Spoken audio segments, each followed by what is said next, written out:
वरती आता दोन्ही ठाकरे येऊन चर्चा करतील. उद्या एक ठाकरे इथे येत आहेत, तुम्हाला परवा 11 वाजता भेटणार आहेत. ते 7 तारखेला सकाळी 11 वाजता तुम्हाला भेटणार आहेत सगळ्यांना. तेव्हा तुम्ही त्यांच्याशी याच्या विषयावर चर्चा करा आधी. बघा कुठला प्रश्न आहे. आप हिंदी में बोले, हिंदी का प्रश्न क्या है?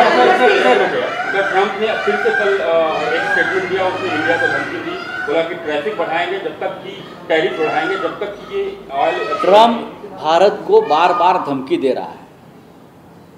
अब तक 35 बार ट्रंप ने भारत को धमकी दी 2 महीने में. यह अपने आप में एक विश्व विक्रम है. एक संप्रभु देश को, हिंदुस्तान जैसे संप्रभु देश, जिस देश की लोक संख्या 140 करोड़ है, जिस देश को एक महान परंपरा है, स्वाभिमान की परंपरा है, लड़ने की परंपरा है, क्रांति की परंपरा है, और उस देश के प्रधानमंत्री नरेंद्र मोदी है जो अपने आप को बहुत मजबूत प्रधानमंत्री मानते हैं, 56 इंच वाले, छाती वाले. ऐसे देश को प्रेसिडेंट ट्रंप इतने बार धमकी देता है, चिढ़ाता है, हमारी खिल्ली उड़ाता है, और हमारे प्रधानमंत्री और उनकी सरकार ट्रंप के बारे में एक शब्द मुंह से निकालने को तैयार नहीं. और आज एनडीए की बैठक में प्रधानमंत्री मोदी जी का एनडीए के लोग सत्कार करने वाले हैं. हमें कारण तो बताइए कि आप मोदी जी का सत्कार क्यों कर रहे हैं? हाँ, पाकिस्तान और हिंदुस्तान का युद्ध जो है वो प्रेसिडेंट ट्रंप बोलता है मैंने रुकवाया, मोदी ने नहीं रुकवाया. और आप लोग क्या कर रहे हो? प्रेसिडेंट ट्रंप कौन है हिंदुस्तान को इस तरह से दबाव में लाने वाली?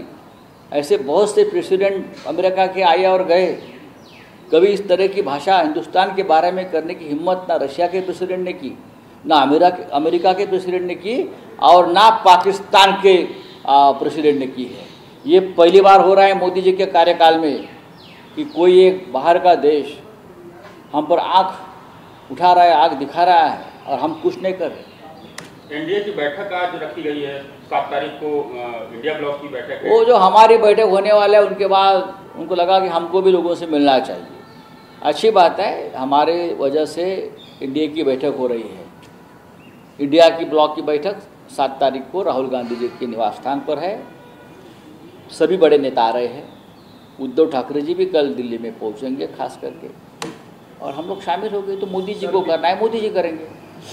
आर्टिकल 370 हटने के बाद 6 साल हो चुके हैं, लेकिन फारूक अब्दुल्ला का बयान आया है, उन्होंने कहा है कि अभी तक स्टेटहुड नहीं दे पाई. देखो, 370 कलम जब हटाया तो हमने भी समर्थन दिया था, पूरे देश ने समर्थन दिया था लगभग. लेकिन उसके बाद क्या हो गया?